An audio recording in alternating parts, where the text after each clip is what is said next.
Evening all on Play Chess and streaming to YouTube as well.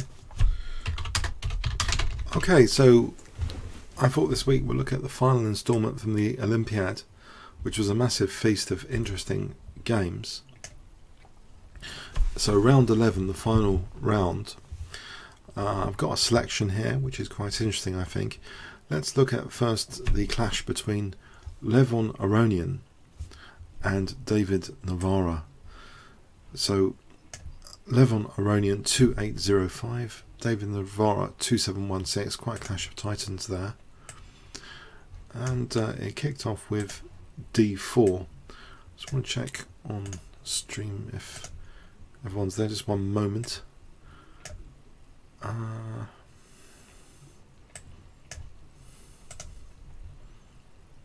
We'll look at the final. Okay, so d4, d5 from David Navara. Okay, and then we saw c4, and then c6, the Slav defense.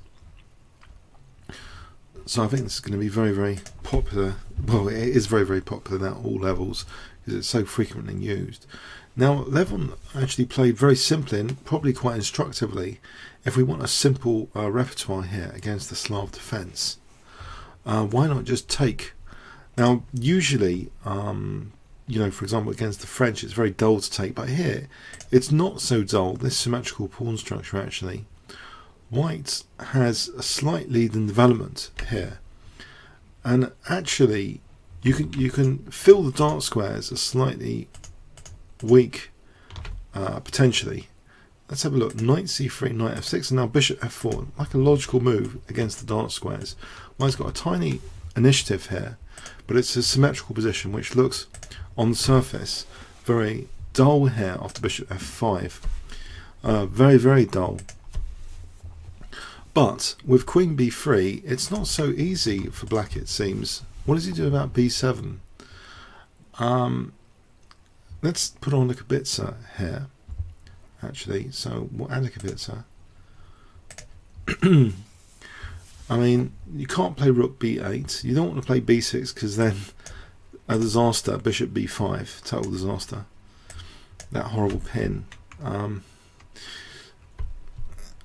You know, d5 is under pressure as well. So black played knight a5, and now we see this check, which is actually really annoying. If queen d7, then we just lose that knight. If the knight goes back, then White's initiative carries on, potentially with bishop b5 soon.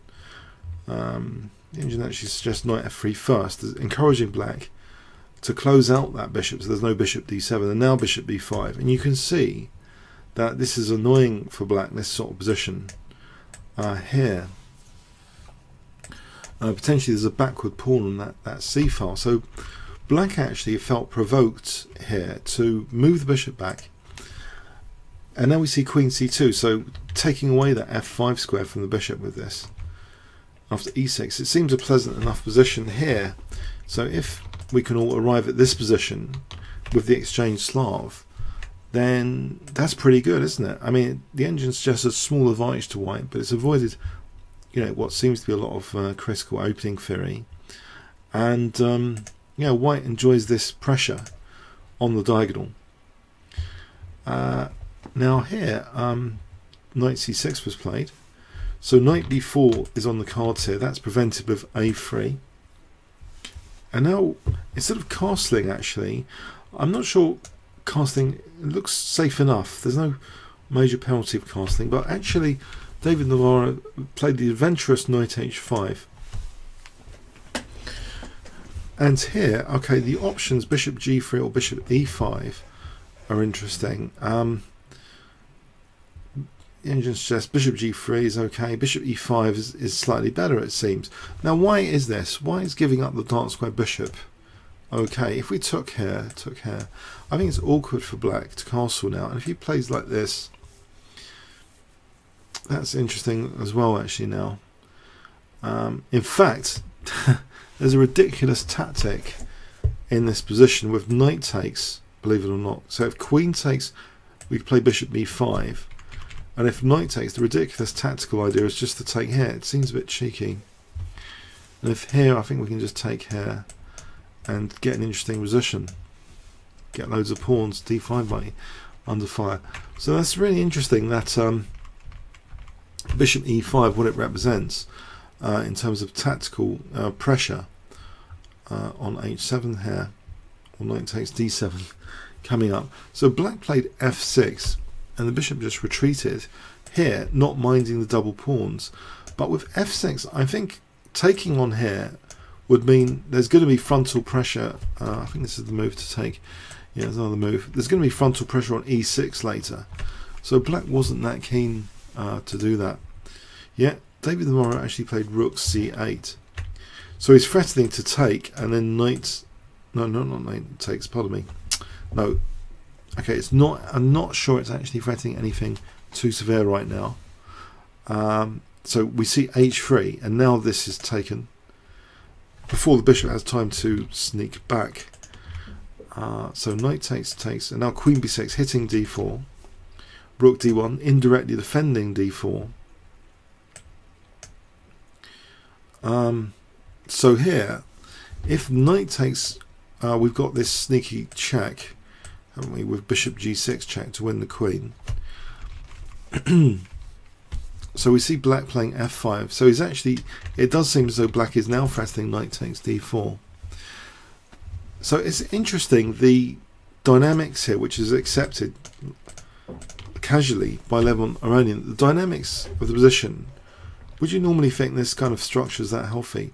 Well, here there's actually a strong bind on e5, and with the next move, bishop b5, the pressure exerted on e5 is basically increased. Bishop d6, g3, knight a5, which invites the king to stay in the centre. Now, let's see what would happen if black castled. Is that so terrible? In fact, I think the engine suggests castling, as though that should be okay for black. If white castles, I guess there might be some sort of problem ahead with this pressure pardon me, on e6. But I don't know. The engine suggests this is equal this position. So it's a bit adventurous again. Actually, Navara, you know, by playing knight a5, inviting his king to be in the centre. I guess possibly it's the last round of a grueling tournament. Maybe it's the product of some exhaustion here, because when one is exhausted, one doesn't make always the best intuitive decisions. And I think when one is more alert, maybe one is more cautious intuitively as well as technically. Having the king in the centre here, does this strike anyone as being slightly troublesome in this position? Yeah, I mean, think about that and post your comments if you want. This king on d7, but it seems from an engine point of view, this represents actually a small advantage for white. So it does seem, you know, the king should have castled there. So white castled. There's no immediate threat, I think, or is there? Possibly ganging up on e6 is a concern like this. So rook he8, and now we see an interesting kind of potentially dual purpose move. Actually, it's rather odd looking, I must say. Rook d3. It's kind of saying, you know, in one respect, that maybe rook here and rook here might be on the cards at some point with knight g5. So black plays knight c4, and he's actually ruling out rook e3. But he's allowing this knight a4, which protects b2 and attacks the queen. Now the queen went to c6. Now at the moment, black seems to be in good shape. He's controlling the e5 square with this piece and this piece, if you look at that. Now, if only these pieces weren't there protecting e5, we'd have a lovely fork, wouldn't we, of queen and king. What a ridiculous idea to fork the king queen from this position. Actually, what happens now is interesting. We see rook c3, and this actually threatens b3 because of that pin there. And is this so easy to come out of this with b3 now threatened? In fact, it would seem that rook d3 looks fantastic now, this switching to c3. How does black get out of this? Well, he plays b5, and this is I think this is a big mistake actually. b6 is mentioned by the engine here, b6. So anyway, so b5 is played, and now very cool move indeed is played in this position. Just knight c5 check, and I wonder if you can see the point after bishop takes c5. What does white play in this position here? If I give you 20 seconds to start to think about it. It's a live stream, by the way, so this is why I'm offering these pauses now, because you can't actually pause the video for those wondering on YouTube later. So if I give you 20 seconds just to get some of you more involved now in this first game, in this move here, what would you play in this position? Okay, so anyone on stream wants to say about this?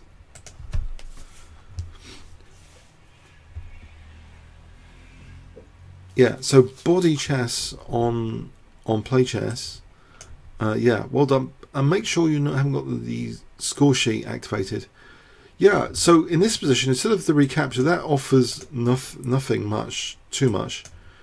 No, just rook takes c4, puncturing black's control of e5. So this knight e5 is actually on the cards now to fork the queen and king. Yes, unusual game. I just think it might be the product of exhaustion, actually, to be honest. Because why is Navara's king on d7? It could have just castled earlier. Why has this all happened? You know, why has the risk of this been allowed? So b takes, and apparently knight e5 check happened, and then black resigned. Maybe they've got the game score mixed up. Maybe it's two other people that were below 2200 or something. I assume it's Aronian versus Navara in the last round, unless I've got the wrong game score. Yeah, it just seems an odd game. You know, if we look back, why did black, you know, put the king on d7? Isn't it just asking for trouble? Sort of adventurous moves. Yeah, I just think round about here, knight a5. Yeah, I don't know. As I say, I can't see the problem with this continuation, except there is that backward pawn to torture. I mean, maybe that was a concern. But the engine suggests this is about equal. If we run this and we punch that e5 square here, you know, by taking on c6, giving up the bishop here, we can pressurize the e6 pawn.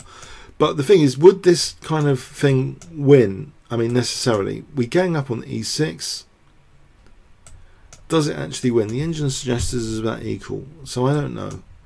It looks like a good position to potentially torture black, but if there's nothing concrete, maybe black could hold this for some time.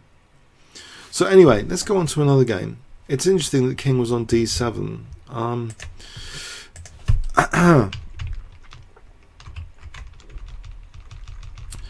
Now, this game is an important historical backdrop to the Singfield game that you might be aware of between Magnus Carlsen and Hikaru Nakamura, which had very similar moves. So Nakamura had been playing this strange variation of the Slav defense. So Mamedyarov white 2743 against Nakamura 2787. So we have this Slav defense. Yes, yawn. I'm sorry. a lot of these games are Slavs nowadays. What can you do? So anyway, white didn't take on d5. You might be relieved. Knight c3, and actually black took on c4. Now white immediately goes for his pawn here with e3. So the finesse here is that basically if black tries to hold on to the pawn too much, he could be in trouble. So b5 a4. So if here actually we can take here and then either queen f3, rook a7, knight b5, or just knight b5 straight off the bat. These are okay, good for white. So Nakamura's idea is b4 here, knight e4, and this rather strange queen d5, which kind of breaks principles. But this is what he also played later, if you remember, if you saw that game against Magnus Carlsen. The knight retreats because it's provoked the pawns forward, and trying to soften up the black pawn structure to make it more dicey. c3. Now in the Magnus Carlsen game, I think Magnus took here on c3. In this game, actually, we see knight df3. I think both of these moves are the most popular in live, but I'll just connect to live book. So b takes 22 games actually is more popular. In this game we see knight df3, so that's actually not as mainline it would seem. Now we see queen a5. So what is black doing here? It seems a bit on the greedy side, doesn't it? Black's got all his pawns, 3, 4, 5, 6, 7, 8. So white's just lost that c pawn, but seems to have off the knight e5 significant ideas, including crude ideas already, looking at f7, like queen f3, believe it or not, or even queen b3. So there's crude ideas already after knight e5. Nakamura plays knight f6, and now the other knight comes to f3. So it's a pawn sacrifice, with white seems to have a more comfortable position. Now the bishop actually doesn't look as though it could venture out here as easily. It can't go there because knight g4, but bishop f5. I think queen b3 is annoying to that bishop in this position. Taking queen b7. So it's difficult to imagine the bishop coming to f5 here. So it's kept back, it's locked in, e6. And now we see bishop d3.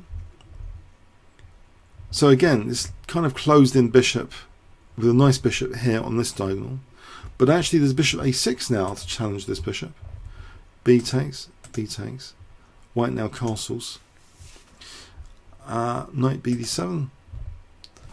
Now it offers the c6 pawn, this move, you might notice. So why did Naka do this, offer the c6 pawn? Let's have a quick look. If he plays bishop e7, there might be bishop a3. This could be good. This could be annoying. If taking, if black castles, takes. Now if knight takes, we can take on c6. So it seems we're going to get c3 anyway, or c6. This would be horrible because then black's got this backward pawn. So let's go back. So it's offered for play here, knight bd7, maybe. It's double pawns. He just is content with that advanced pawn. Knight takes c6, giving the pawn back. Then queen b6. The other knight comes to e5. Bishop b7. Now we see a5, queen c7.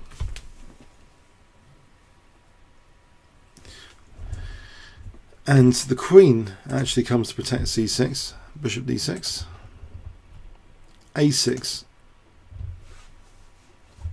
bishop takes, queen takes.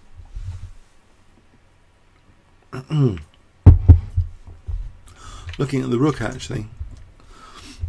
So no bishop e5 because we're looking at the rook.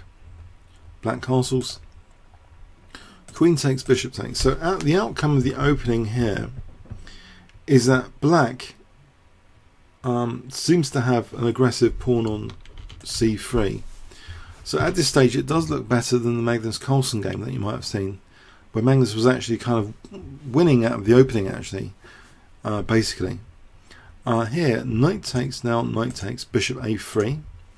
It still seems as though this pawn could be in danger though. Rook fd8, rook fc1, targeting this pawn. So black has to react quickly here. This is actually indicates there's a clear advantage for white from an engine point of view. If we try and protect the pawn with, it looks crazy to protect it like this, just bishop e7 actually. And so we're on the bishop here, and now bishop d6, so we're still on the bishop. So the bishop would have to move here and hasn't got b4, and then we just take the pawn. So it's futile to play bishop e5. So it's actually given up with e5 potentially. However, it's not taken here. I think it can be taken here, but it wasn't. Bishop e4 instead, and now it's taken here. Bishop a5. So rook cc1. Yeah, it doesn't look the great. It doesn't look like the greatest opening position for black, but there is some piece play. Maybe, you know, Nakamura doesn't like playing the king's Indian defense anymore, so he's trying these weird variations of the Slav, trying to carve something interesting out of the Slav. But here, okay, black's got some piece play and this potential to isolate this pawn, it would seem. And now plays bishop b4. The rooks are active. The thing is, this pawn could be dangerous potentially. White takes this now and plays rook c7. So if this pawn could be eliminated, this pawn's really dangerous. And with this move, actually, rook c7, this is a very clever move, because really there's too much pressure on these two. So it's best to go for this pawn and leave d4 to be taken. So rook takes a7. We've got this dangerous passed pawn now. D takes e3. And this allows actually a nice tactic. Maybe this was not helping the position that much. If knight c5, bishop d5 apparently, because we've got a back row issue here. So we're on f7. And white's apparently doing very well here. This position, apparently, this is very good for white. So anyway, we see this move, which maybe, as I say, this is round 11 of a very exhausting tournament. Possibly everyone's just really exhausted or something. Can you see what white plays in this position? If I give you 20 seconds starting from now.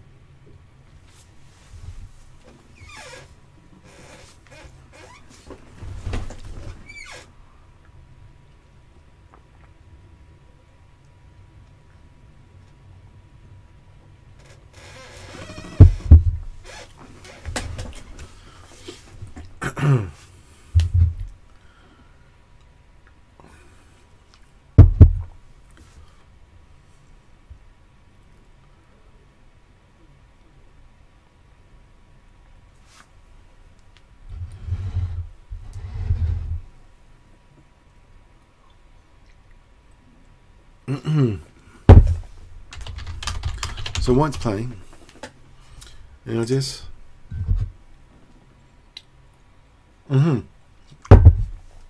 Yeah, the a pawn's really dangerous. So rook takes d7 is very logical for this a pawn. So rook takes a7, just winning a piece basically. So the game continues. E takes, and now rook takes. Rook takes a7. The bishop can't be taken because of the back row. Mate. So mating. So g6. So piece up. White has a little bit of work to do, just coordinating the rook and bishop. The game continues like this. h4. Rook b7. g5. Okay. One pawn is enough. Here, check king d4, and actually Nakamura resigned here. Let's give an example. On move 42 resigned. If check, I think the king can make progress. For example, like this, we get the king over here, and apparently in this position, so I hope I'm reading this right. Apparently in this position, rook takes f7.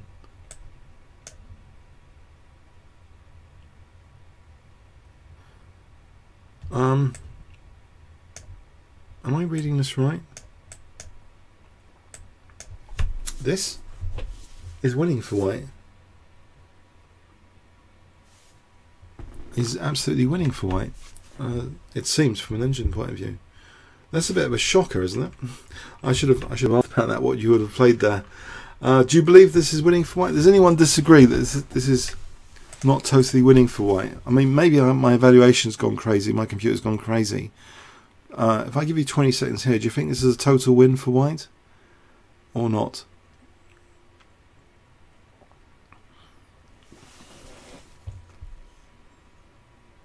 What do you think? Is it a win or is it a draw, this position?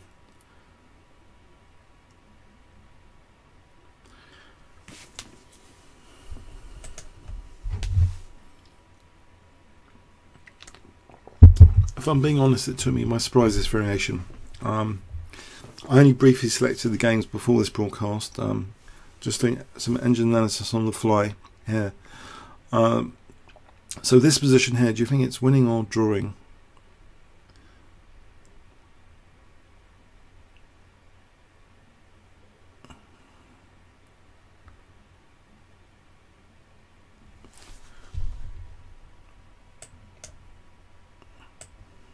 Yeah, it seems black's in a horrible zugzwang here. Ashwin Nayak on live stream YouTube says draw. Black's in a horrible zugzwang. If king g8, king e7, king g7, king e6, we're going to get this f6 square. So the king moves now. We get the f6 square. King h7, we play king f7, then we take this pawn,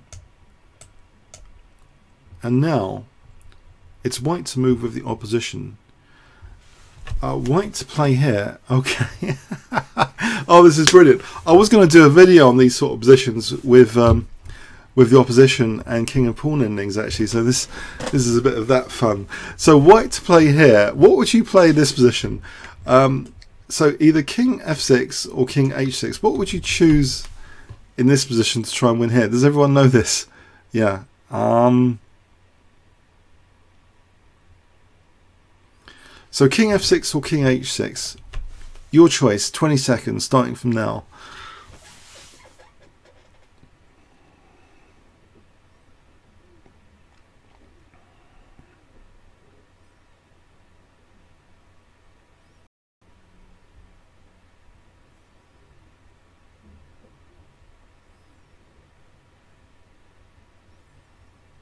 Is it easy? I mean, maybe everyone knows this. Is it easy?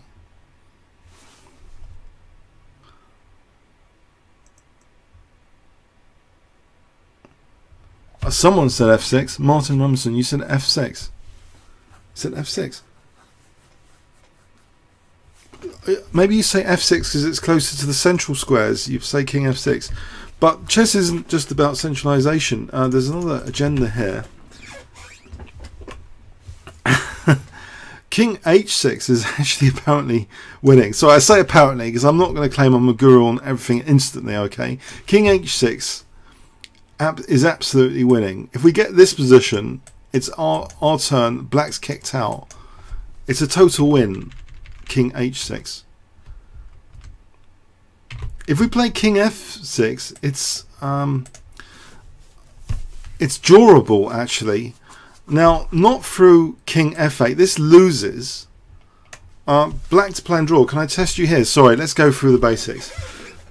Well, what perhaps we should all know just off by heart or something. So black to play here and draw. You've got this position in your club game. how do you draw this? Do you play king f8, or do you play king h8? I'm going to make it hard. I'm going to give 3 options. Or do you play to h7? So f8, h8, or h7.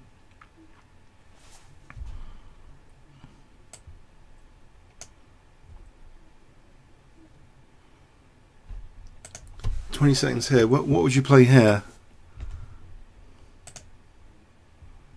2 of them lose, 1 of them draws.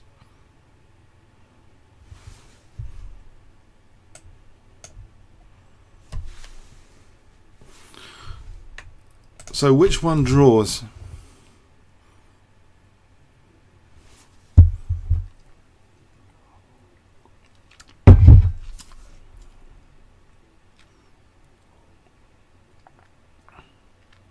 Alright, okay.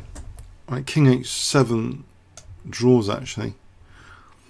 If check, we don't play here because we're going to get our king kicked out after g7. We actually, so we play king h7, check, we actually go here, and now after g7, yeah, stalemate. So with a very precise play here, black, so king f6, king here,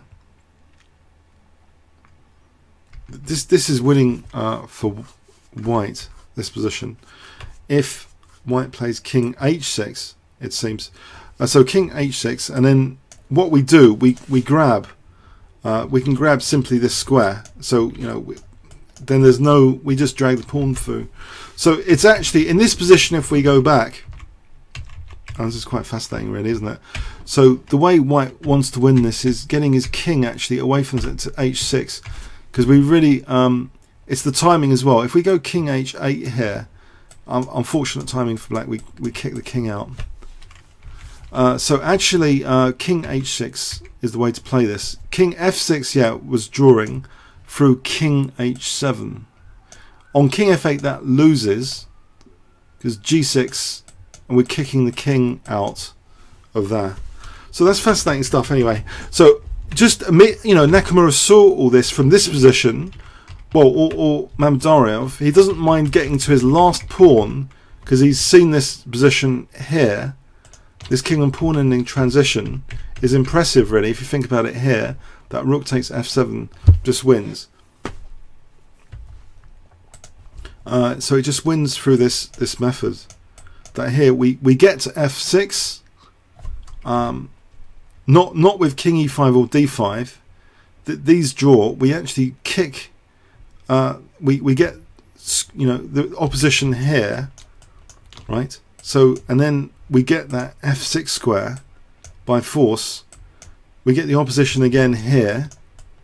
So the king goes back, and now we get the f6 square, and then we get the opposition again. We win that pawn, and then we play king h6 to win this, not king f6. Yeah, it's fascinating stuff. I mean, I think there's an element of embarrassment about these positions because there's such reduced material, but you've got to know exactly what you're doing in these positions, and from afar as well, from that middle game position. So anyway, let's go on to another game.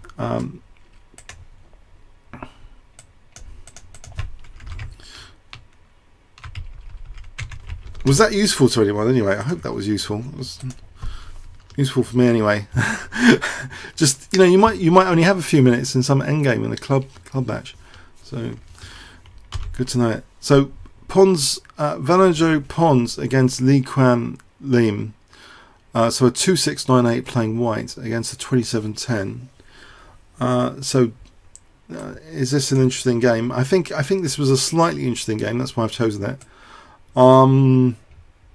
So it wasn't a Slav defense, so it was a King's Indian defense, kind of g6, f3, so inviting the Siamish variation. Black plays knight c6, which is a bit sneaky, I think, because black's after a very quick sniping e5 here. If we play e4 in this position, I think black snipes quickly with e5. And then can actually pounce the d4, and I've seen this ages ago, but white avoids that, white actually plays knight c3 now. And if I don't think e5 is that great here, because we can always kick the knight, I think, with e3.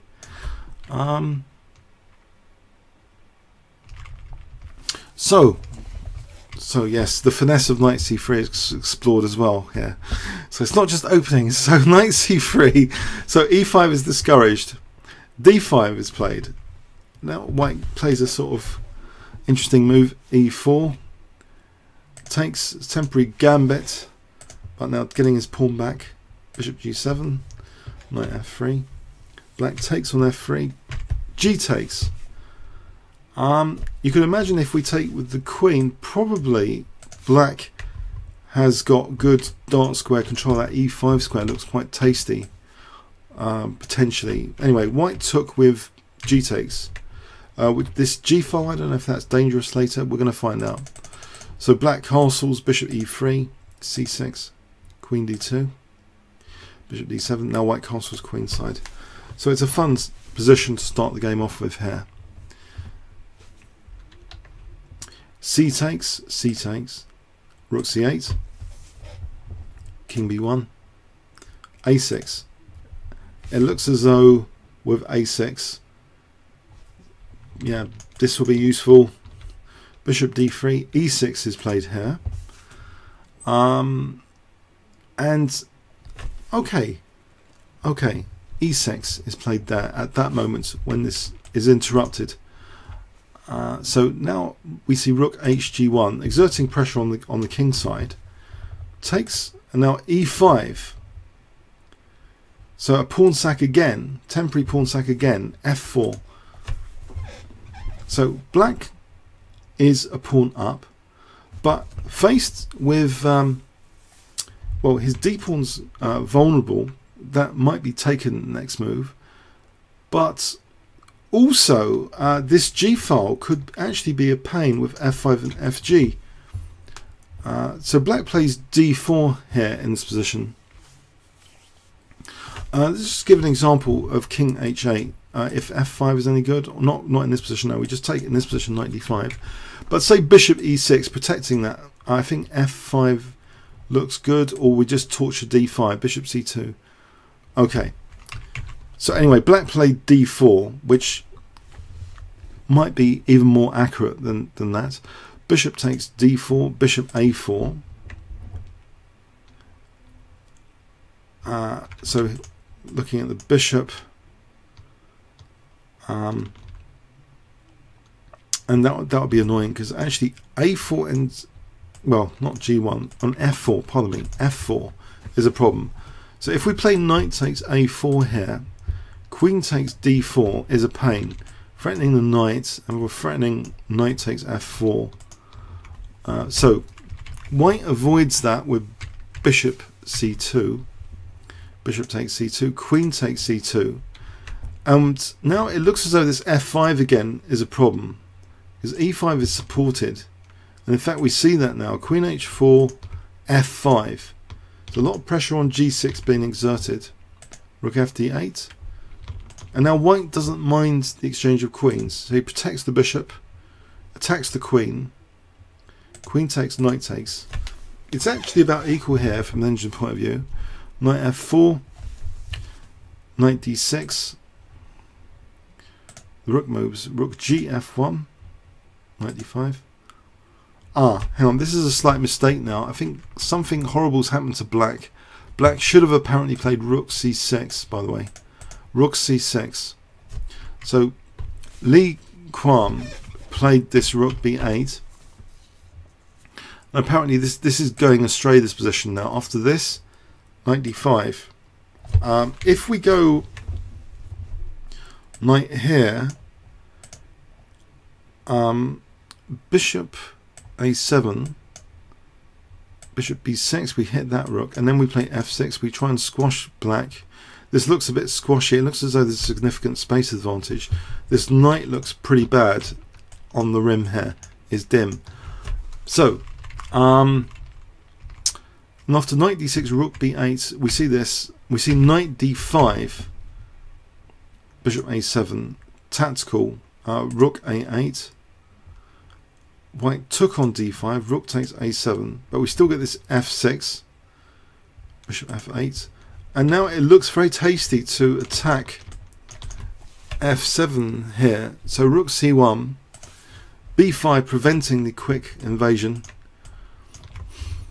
Rook c8 though doesn't mind the exchange of rooks, so Velajay Pons is not minding these exchanges here. Rook a8 though, rook c7 back on f7, rook ab8, and now White has a strong move in this position, just rook takes f7, because if bishop takes we have rook g7 check supported by the pawn, and then we take. So Black played rook b6, and these two pawns are really strong. Rook e7, this is now really crushing. There's f7 on the cards now. Rook c6, f7. Now knight e8 check, driving the king out. Rook takes d8, bishop takes, and now the final move, knight d6. So this is on the cards, and Black's helpless here against this pawn queening. If he takes here, then e takes, and we're queening that pawn. And if king g7, we kick the king back with rook g8 check, and then I think we can just queen the pawn. So that was a mega complex game. Yeah, okay, so let's have a review on that. So Velajay Pons playing White. So we have these opposite side castling games, which are generally a lot of fun and exciting. So it seems there wasn't too much trouble with White's king. But sometimes, you know, if you play this, you do get in trouble when you castle queen. So, but here it did seem safe enough. It seems maybe, this g takes from earlier with this, f4, f5 stuff is dangerous coming up. But what I do like is also the idea of the temporary pawn sack here. If White had, for example, taken here, I think this would be a very different story, this position, because you can see that Black's exerting, pressure immediately on these things, and the bishops are looking scary here. If we look at this position here, it's a different story, isn't it? So I think basically White was very wise to do this pawn sack of the d5 pawn to try and just use this g file later. So it closed off some of Black's counterplay, I think, by doing this. With this pawn here, Black's counterplay is closed off more. So anyway, interesting game. Let's go on to another game.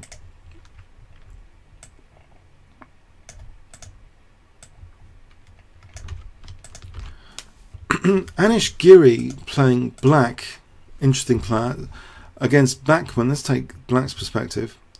c4, and actually, funny enough, this is another King's Engine defense. So the King's Engine is still good fun and played a lot. Knight c3, bishop g7, d4, Black castles, e4, d6, and now this, I think it's called Mamedyarov system with h3. So e5, d5, and there's a temptation here, I think, to try and use the c5 square. I think in live book, yeah, knight a6 is a move to try and use that c5 square, or a5. Actually, this is another move, knight h5. So knight f4 might be really quite annoying if it's left. So g3, stopping knight f4, knight a6, and now f5. White took, takes, bishop g5, knight f6, knight d2, queen e8, and it looks as though, if the queen's going to go over here, isn't the White king going to go over here, right? So this is the odd thing about this game. Knight b3, queen g6, queen d2. So white's preparing to be over here. Still, knight b4 is played. And there's actually an idea now of f4 and knight c2 check. So that's a bit cheeky, that knight. So we see white trying to stop this f4. In fact, it's actually quite annoying here, this knight b4 altogether. I think if white castles, I think there's something nasty about this position, I suspect. There is. I wonder if you can spot it. If white couldn't castle here, there's something tactically nasty. What would Giri be planning in this position, you think, if I give you 20 seconds starting from now, black to play? This didn't happen. White didn't castle queenside here. So what would you play with black in this position if I gave you 20 seconds starting from now?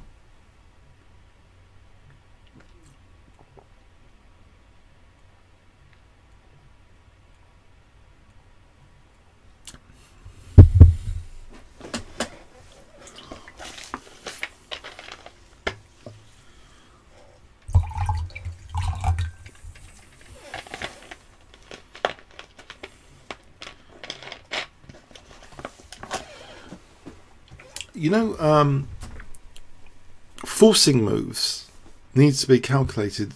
You know, it's like essential. Although we can't calculate as well as computers, the forcing moves with limited branches, we at least need to be having a grip on them in our own games, I think. At the very least, the essential of calculation is the forcing sequences, where the options are restricted. And yet, here, the forcing move, knight takes a2, and then we see actually a weakness of the last move is not covering e4, knight e4. And then black's doing fantastically well here. So white didn't castle. White played f4. Okay, which actually kind of locks in the bishop a bit. So it seems not to be without its downsides. White doesn't really want to give black even more pressure on the dark squares. He retreats the bishop here, and actually I was uncomfortable with this now in this game. I thought, what? Black took on f4 and did something which I think you wouldn't do intuitively in a blitz game, because the king's here, right? We've got this g file. So what is the last move you'd think of playing in this position? It looks very counterintuitive, but what do you think is played in this position? Now, if you were playing black, what would you play here?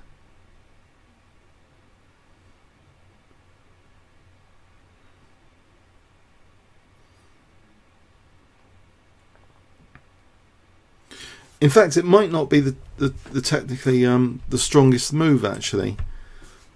The engine suggests something else, and it's interesting. The engine's move and Giri's move, they're both interesting to me for different reasons. The engine's move is just totally weird. But what would you play here? It seems as though this diagonal has been blocked by that pawn.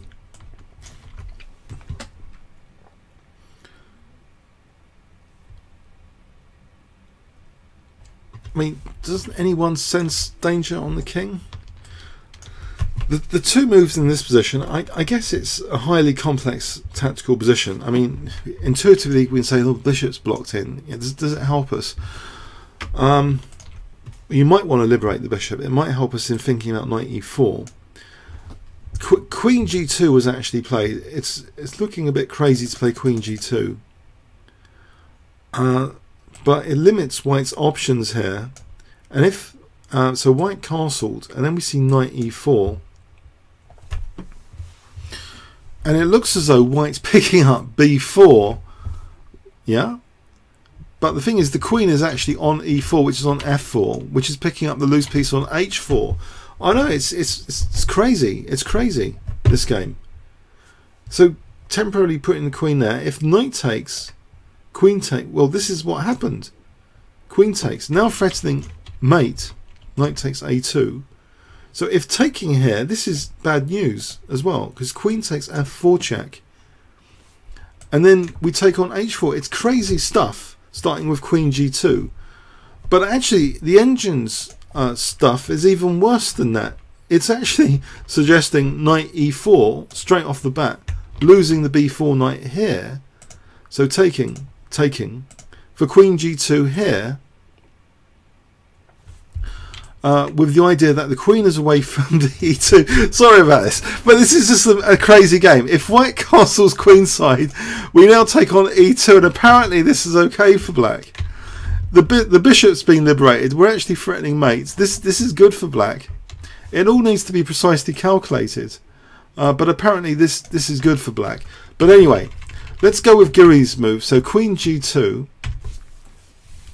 white castles queenside.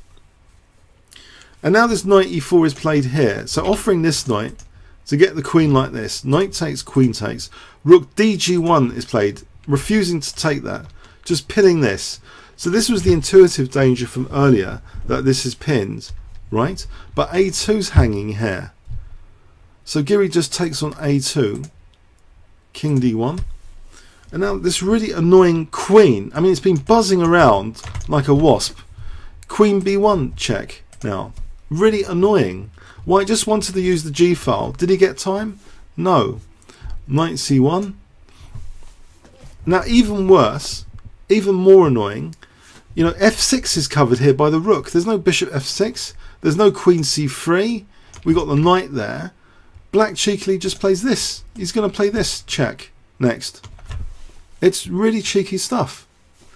I think you might agree. So bishop d3, check, b3, and now black simply exchanges off the queens. So, you know, the mortal danger of his king, and he doesn't take that. Even better, he takes here. He's just transposed into an ending, which is better for black, because funny enough, this a pawn is going to come up here, supported by this bishop after all that. So much for black's king safety. And so the impression of this game is that you've got to throw away intuition totally. This G file, there just wasn't enough time for white to exploit that G file, and he finds himself in this lost endgame position with this a pawn coming down at him. So king d2, knight e4 check, takes, king e3, unpinning king h7. Doesn't matter about the e pawn. That's time for the a pawn. It's supported by this bishop. The a pawn just comes down. Now rook a4. And actually white resigned here. He's had enough of this game. He's going to lose a lot of material. If he tries to protect, he resigned here. Rook c1, bishop b2, b5. We use that pin. It's horrible. We can take here. This rook's also stranded, so that's terrible. So what a crazy game! It just shows the brutal, you know, technicalities of chess that you know, who would have thought. So in this position, yeah, this is a very concrete move, knight b4 here. So, you know, encouraging all this with f4. I don't know, you know, if white castles, then we have knight takes a2. If white doesn't castle, there's other downsides, as we saw. I think the engine's suggestion is actually almost to take on f6 here, one of them, or to take it here first. But it's still better for black, apparently, this position. Anyway, so let's go on to another game.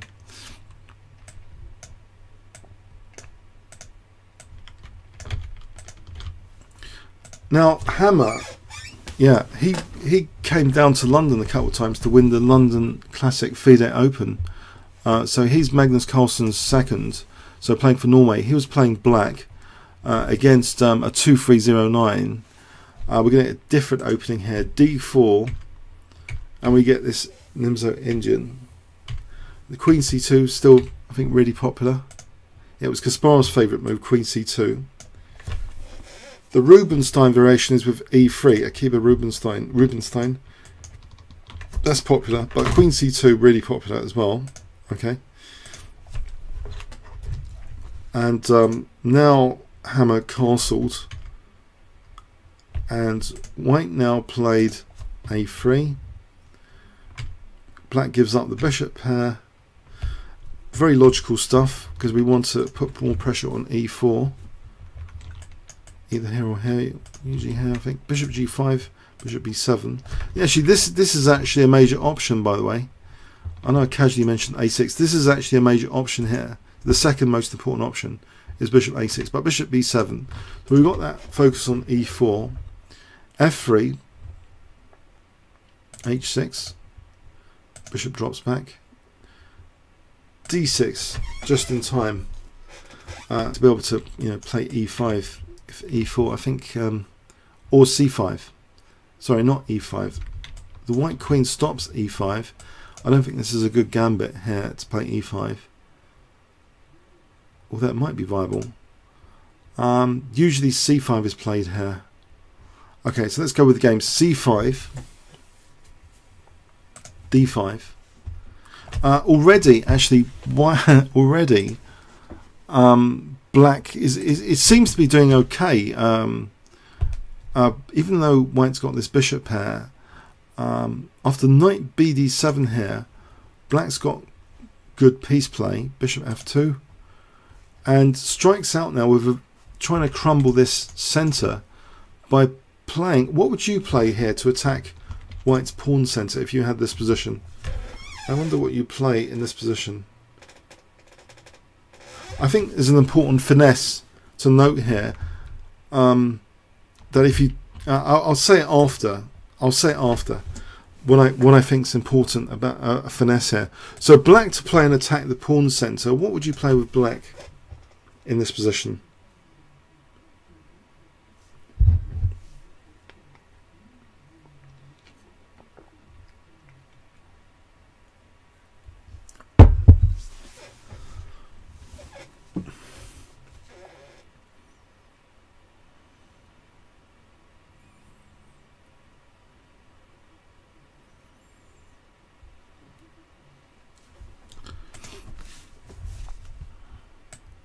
Any ideas?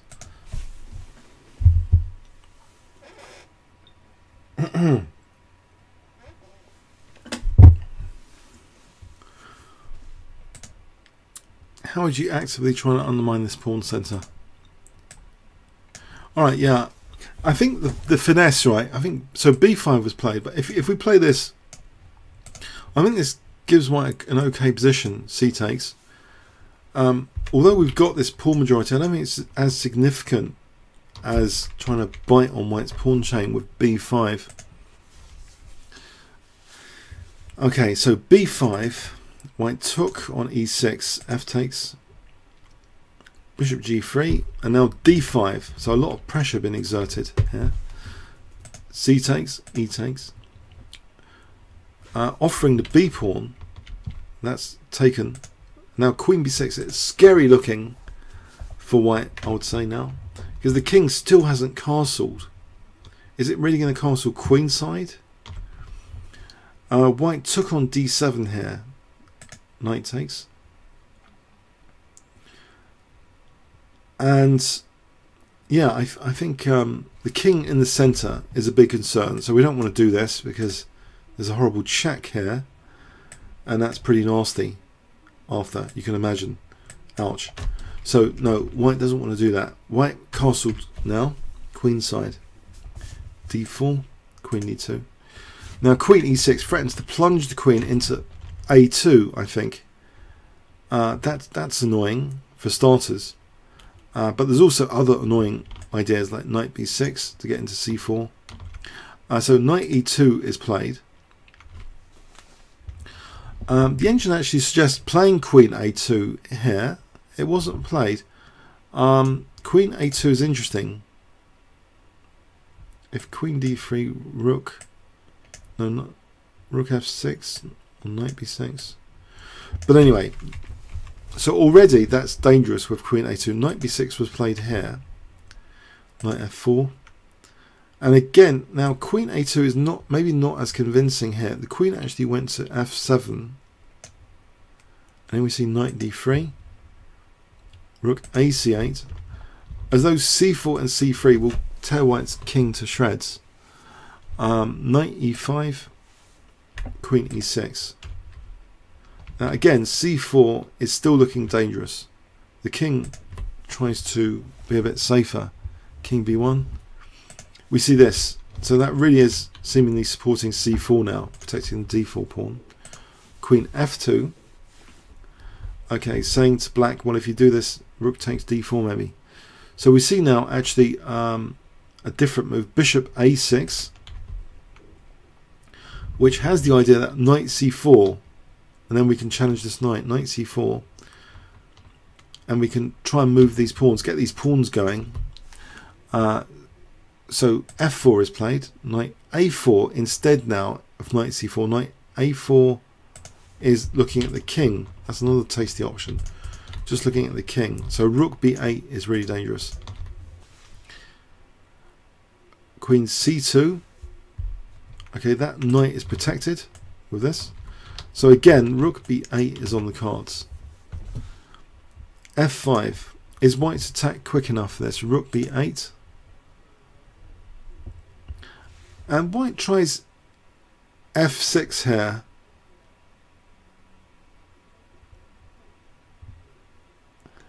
Okay, so there's f7 being threatened. So if rook takes b2, we can just take this because we've got this f7.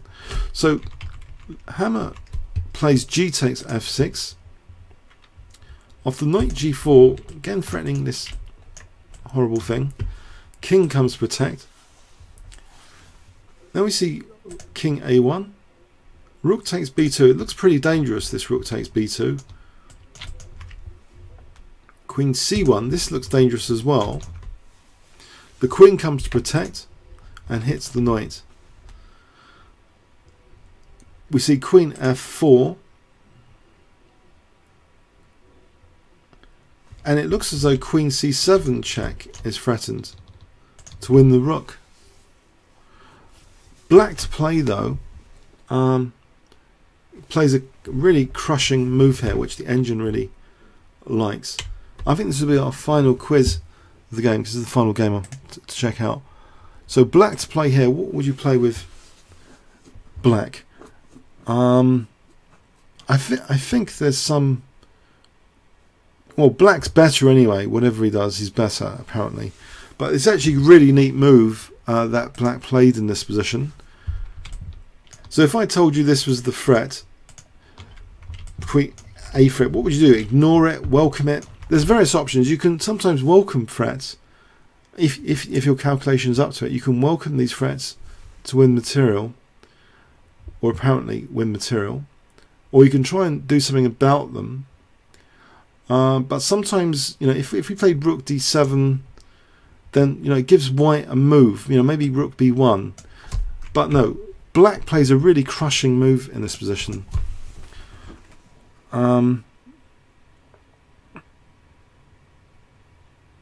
Can you spot it? Yeah. So what does black play in this position?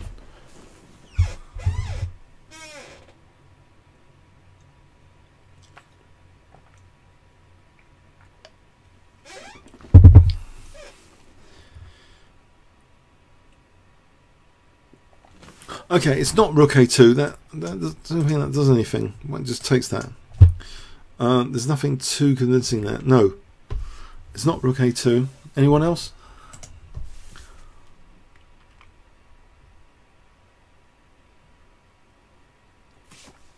Rook b8. This one here is actually a strong move, which is good for black. But actually, bishop c4, just welcoming the threat, was played. So check, and the bishop just dropped back, and it's really quite a neat point here. White resigned here. It's really quite a neat point. Yeah. and white resigned. If takes, we've got check, and we've either got a mating free with queen takes e4 mating, like that, king c1 mate on rook a1, or even just knight c3 check.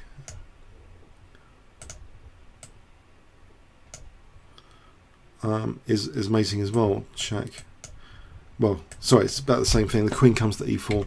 So yeah, bishop c4 is attacking and defending. It's helping control that a2 square. It's defending.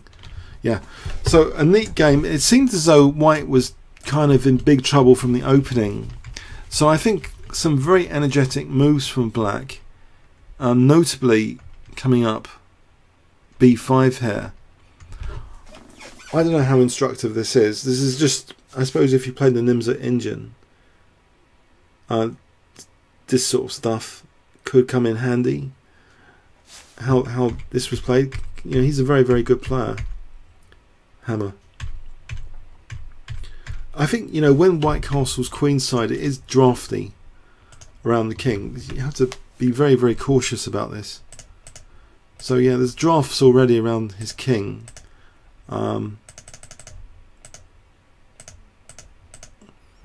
It just looked really dangerous, actually, all the way through from the opening. Yeah, I think, yeah, that's much better than knight c4. Surely, knight a4. Okay, yeah, I hope you got something from it. So, see you next week, same time.